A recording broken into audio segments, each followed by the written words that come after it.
बुधवार को अष्टमी तिथि है और शिव महापुराण की कथा कहती है, गणेश पुराण के तृतीय अध्याय में वर्णन किया, बुधवार के दिन अगर अष्टमी पड़ जाए तो ऐसी कोई बीमारी नहीं जिसका इलाज ना हो पाए। कुछ ना करिए, हरा मूंग की कटोरी भर लो। मूंग जानते हो, हरे मूंग, मूंग की दाल होती है ना, जो हरा मूंग, आखा मूंग हरा की कटोरी भरो, उस पर गुड़ की एक थोड़ी, गुड़ की बट्टी, गुड़ की एक बाटी उस पर रखो, 5 बेलपत्र रख लो, और जिस व्यक्ति को बहुत भारी बीमारी है, कैंसर जैसा रोग भी है, किडनी लीवर जो भी उसके खराब हो रहे हैं, कोई तकलीफ है, ऐसा लग रहा है कि बहुत सांस चल रही है, कहीं कोरोना जैसी बीमारी ना हो जाए, बहुत तकलीफ हो रही है, बस वो कटोरी में मूंग लेकर, उसमें गुड़ की खोड़ी रखकर, 5 बेलपत्र रखकर, बुधवार और अष्टमी तिथि, राधाष्टमी भी है, दुर्वाष्टमी भी है। दुर्वाष्टमी जिस दिन भगवान ने, गणेश जी ने एक राक्षस का संहार करा था और कश्यप ऋषि ने उनको दुर्वा दी थी, वो अष्टमी है। पहली बार दुर्वा चढ़ी थी गणेश जी को, उसका व्याख्यान आएगा भी कथा।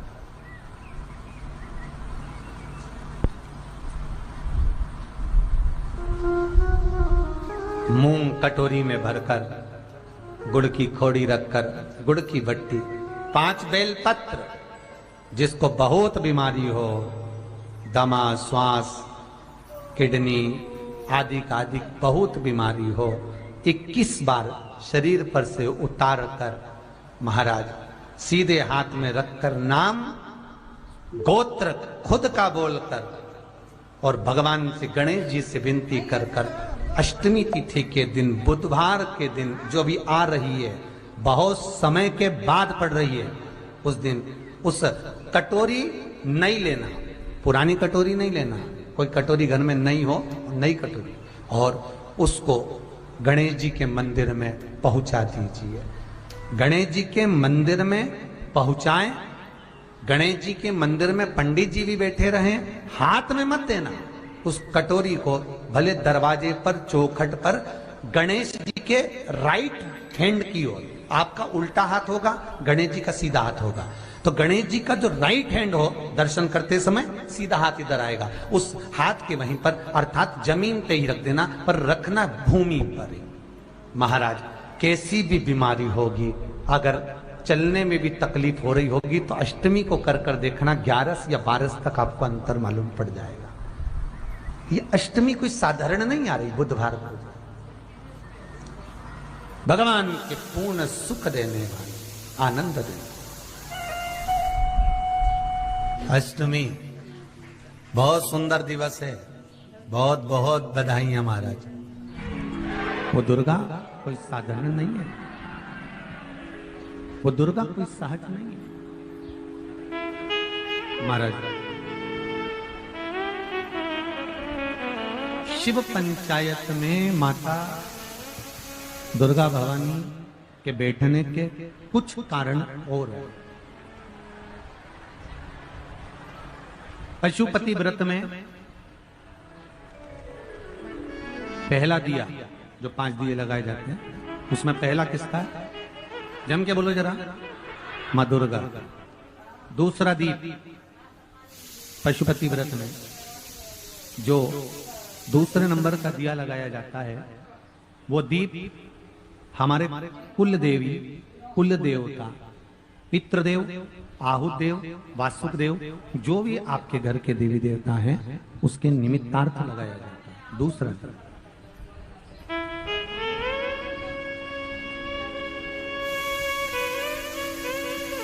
कुल देव का मतलब मालूम है आपको?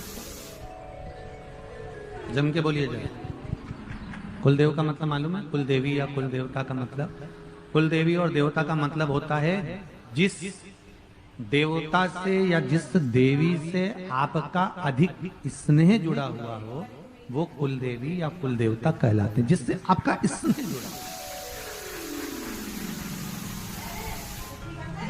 जिसके प्रति आप पूर्ण तरह से समर्पित हो, जिसके प्रति आप पूर्ण तरह से समर्पण का भाव लगते हो और जिनकी पूजन और अर्चना आपको श्रेष्ठ लगती है, अच्छी लगती है।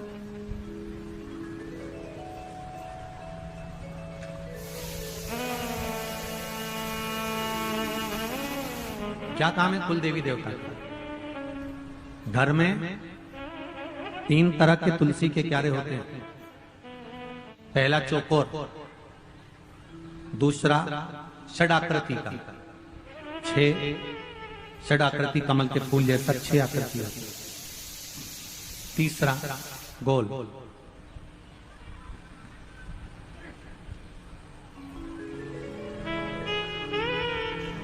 इन 3 तुलसी के क्यारों में पुराने समय के घरों में सबसे ज्यादा जो तुलसी के क्यारे होते थे वो चौकोर होते थे, गोल होते थे कि षडाकृति के होते थे। सबसे ज्यादा यदि पुराने घरों में तुलसी के क्यारे होते थे, आज भी गांव-गांव में महाराष्ट्र, गुजरात, राजस्थान, छत्तीसगढ़, मध्य प्रदेश, साउथ में, आंध्रा में, तमिल में, तुम्हें जहां जाकर देखोगे, उत्तराखंड आदि में सबसे ज्यादा अगर तुलसी के क्यारे मिलेंगे तो आपको चौकोर मिलेंगे। जम के वो लोग कौन से मिलेंगे? चौकोर। क्यों होते हैं वो?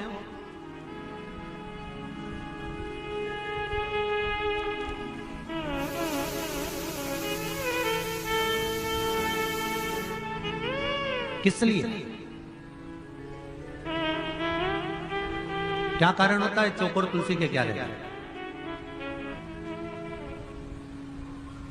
कि चौकोर जो तुलसी का क्यारा होता है, इसमें पितरों का, कुल देवता का, कुल देवी का, कुल के जितने भी हमारे पूर्वज होते हैं उनका स्थान चौकोर तुलसी के क्यारे में बना हुआ होता है। अपने आप उसको बनाने की जरूरत नहीं पड़ती।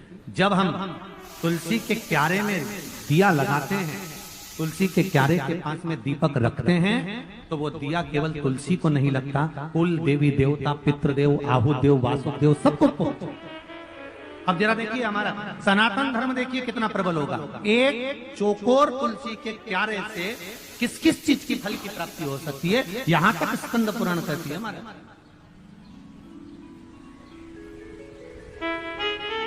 किस किस के यहां पर चौकोर तुलसी का क्यारा? जरा हाथ उठाओ। सबके यहां? अरे वाह, धर लो जरा, धर लो, बहुत बड़ी। चौकोर तुलसी का क्यारा किस किस चीज की फल देता है? चौकोर तुलसी के क्यारे में अगर परिधि होती है, परिधि से मतलब होता है चौकोर जो क्यारा होता था उसमें 3-4 परिधियां होती थी अलग अलग।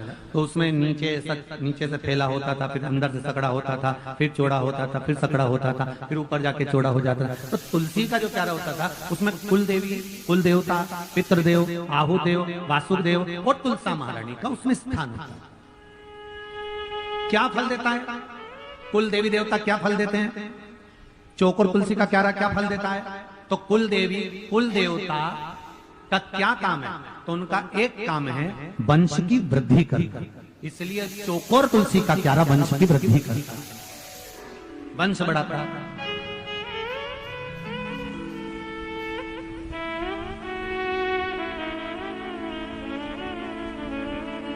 अगर चौकोर तुलसी के क्यारे में बहू विवाह कर आई, बेटी अगर विवाह कर आई ससुराल में, और ससुराल में आने के बाद उसने एक नियम ले लिया कि मुझे तुलसी के क्यारे में जल डालना है, घी का दिया लगाना है, दीप लगाना है, तो उसके घर में कभी वंश की कमी नहीं हो सकती, वंश बढ़ेगा ही, चाहे वर देना पड़ेगा। स्वयं यशोदा जी का चरित्र करता है, स्वयं यशोदा जी का चरित्र। यशोदा जी की माता जी, माता यशोदा की माँ पाटला देवी,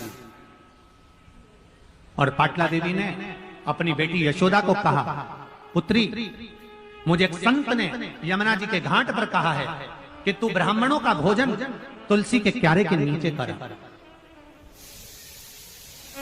और श्रावणी पूर्णिमा के दिन अगर तू ब्राह्मणों का भोजन कराएगी, तुलसी के क्यारे के नीचे दीपदान करेगी, और अगर तू ब्राह्मणों का भोजन कराएगी तो बेटी तेरी भी गोद जरूर संतान से भरेगी, ये पक्का कहती है माता पाटला देवी ने अपनी पुत्री यशोदा को यह बात कही।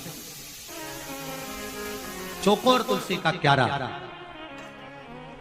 क्या बढ़ाता है घर में? जम के बोलो सभी लोग, वंश बढ़ाता है। दूसरे नंबर पर तुलसी का क्यारा होता है षड आकृति का, 6 कोने होते हैं, षड आकृति का, षटकोण जैसा होता है। ये काय के लिए होता है? तो कहा ये घर में आने वाली समस्या को दूर करता है। षड आकृति का तुलसी का क्यारा। और एक तुलसी का क्यारा होता है गोल, जिसको कुंड कहते हैं, कुंडी कहते हैं, जिसमें तुलसी लगी होती है। गोल तुलसी का क्यारा स्कंद पुराण कहती है ये व्याधियों को हरता है। काय को हरता है? व्याधियों।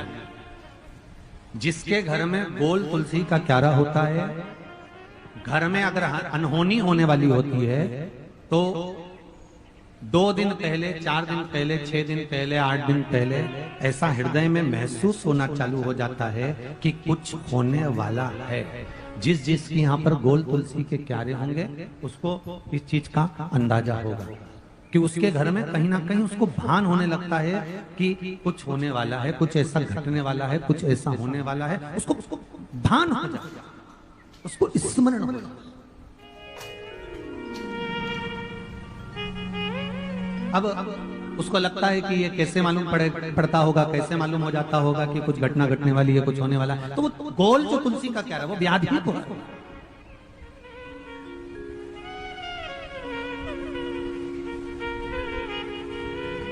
वो व्याधि का हरण कर ले। 3 कुंडों का स्मरण है महाराज। स्कंद पुराण में आप इसका ध्यान करेंगे तो आपको आनंद की अनुभूति होगी। और करो, तुलसा जी का स्मरण किया था। अष्टमी पत्र, 1 बेलपत्र, 3 शमी पत्र। आप कभी दिल से, कभी मौका मिले हृदय से अशोक सुंदरी वाली जगह का स्पर्श कर कर भगवान शंकर के शिवलिंग पर एक बार समर्पित कर कर देखना, और दूसरे वर्ष इंतजार करना कि तुम अष्टमी के दिन बाबा को शमी पत्र बेलपत्र दिया था, क्या बाबा ने तेरे घर में धन और वैभव दिया कि नहीं दिया। जो स्थिति में गाड़ी चल रही थी वो स्थिति की गाड़ी तेरी पार हुई कि ना। आपके जीवन में ऐसा लगने लगे कि हाँ बहुत कष्ट है, कर्जा भी बढ़ गया, तकलीफें भी बढ़ गई, बहुत दुख भी बढ़ रहा है, कहीं परिवार सही नहीं चल रहा है, तो प्रयास करते रहा करो। हफ्ते में एक बार 1 चावल का दाना जल के पात्र में डाल लिया, 1 काली मिर्च जल के पात्र में डाल ली, और उस जल को ले गए, थोड़ा सा चंदन का छींटा डाल दिया, ले जाकर शिव जी को समर्पित कर दिया। शंकर को जल चढ़ाने के लिए 5 स्थान हैं जहां शिव को जल चढ़ाया जाता है, और शंकर उस जल को स्वीकार करते हैं, जिसको पंचगंगा कहा गया। 5 स्थान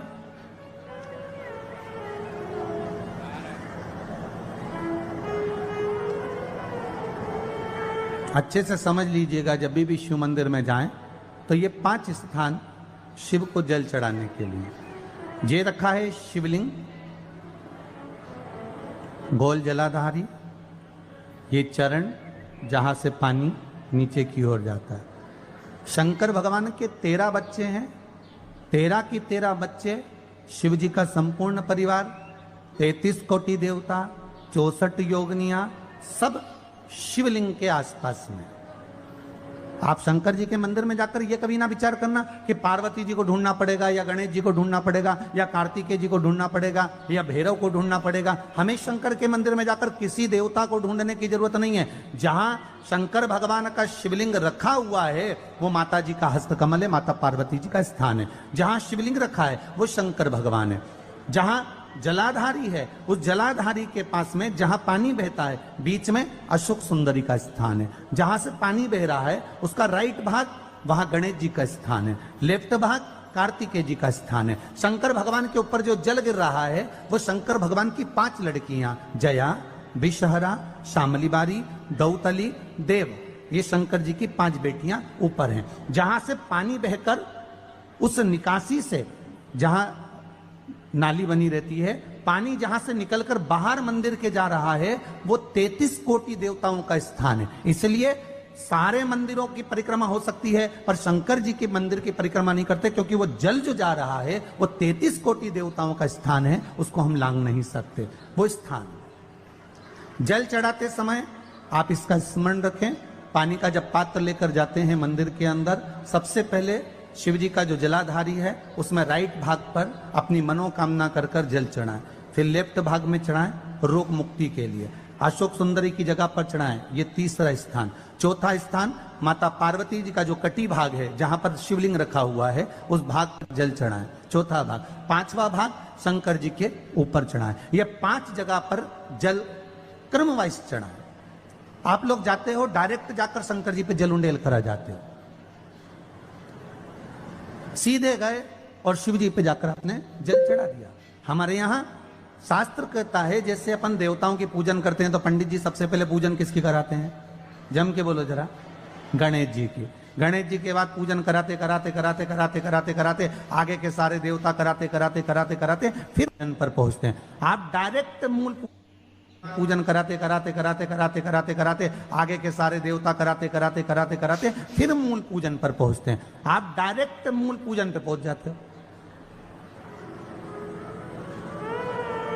और सरल भाषा में समझ लो, जितनी सरल भाषा में समझोगे ना उतना अपने जीवन में उतर जाएगा।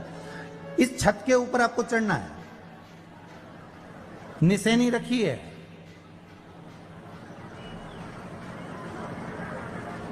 पाए लगे हुए हैं, आप कैसे चढ़ोगे? एक एक पाए पर पांव रखकर चढ़ोगे कि डायरेक्ट पहला पे रखोगे आखिरी पर? जम के बोलिए जरा, एक एक पाए पर पांव रखोगे ना कि धीरे धीरे हमको चढ़ना है। उसी तरह शिव मंदिर में पहुंचने के बाद पहला गणेश स्थान, कार्तिकेय स्थान, अशोक सुंदरी का स्थान। अशोक सुंदरी के स्थान पर जल क्यों चढ़ाया जाता है? क्योंकि भगवान शंकर की सबसे छोटी लड़की जो है वो अशोक सुंदरी है, और ये जो छोटी लड़की है अशोक सुंदरी, ये नारी को अखंड सौभाग्यता का वर प्रदान करती है। कौन सी नारी को? किस नारी को अखंड सौभाग्यता देती है? तो महाराज शास्त्र कहता है जिस नारी के भाग्य में लिखा होता है कि इसको वैधव्य होना है, इसके पति को समाप्त होना है, अगर वो नारी अशोक सुंदरी वाली जगह पर जल चढ़ा देती है तो पति पर अगर काल भी मंडरा रहा होता है तो मां अशोक सुंदरी महाकाल से कहकर काल को टाल देती है। वो अशोक सुंदरी का स्थान, वो माता अशोक सुंदरी का स्थान।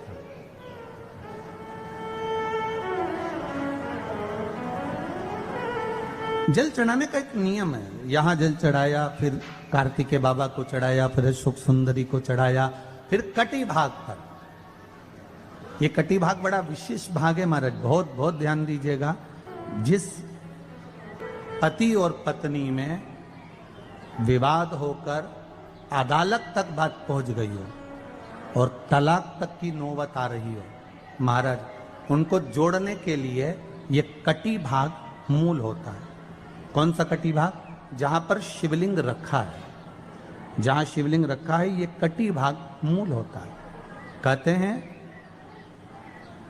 5 सोमवार लिंग पुराण वर्णन कर रही है, 5 सोमवार कटी भाग पर जहां शिवलिंग रखा हुआ है, 3 उंगली में मक्खन लेकर कटी भाग पर मात्र फेर देने पर और उस पर 7 जगह चंदन लगा देने पर पति और पत्नी का संबंध कभी समाप्त नहीं हो सकता, वो जुड़कर ही रहेगा, प्रेम बढ़कर ही रहेगा। कटी भाग का बड़ा बड़ा महत्व है महाराज। शिवलिंग के कटी भाग पर स्वयं मां जगतजननी जगदम्बा अपने हस्त कमल पर भगवान शिव को झेली हुई। महापुराण की कथा कहती है, भगवान शंकर का चरित्र कथा है कि जिस बच्चे को, जिस मनुष्य को, जिस स्त्री को, जिस कन्या को, जिस बेटे को, बेटी को, बुजुर्ग को, महिला को, पशु को, पक्षी को, जानवर को, जलचर को, थलचर को, किसी को भी अगर शंकर जी की पूजन करना नहीं आए, आड़ी टेढ़ी भी कर देगा तो भी शंकर भगवान उसको स्वीकार कर लेंगे और शंकर उसको वर प्रदान करेंगे। शिव उसकी पूजन को स्वीकार कर लेते, शंकर भगवान उसकी पूजन को स्वीकार करते।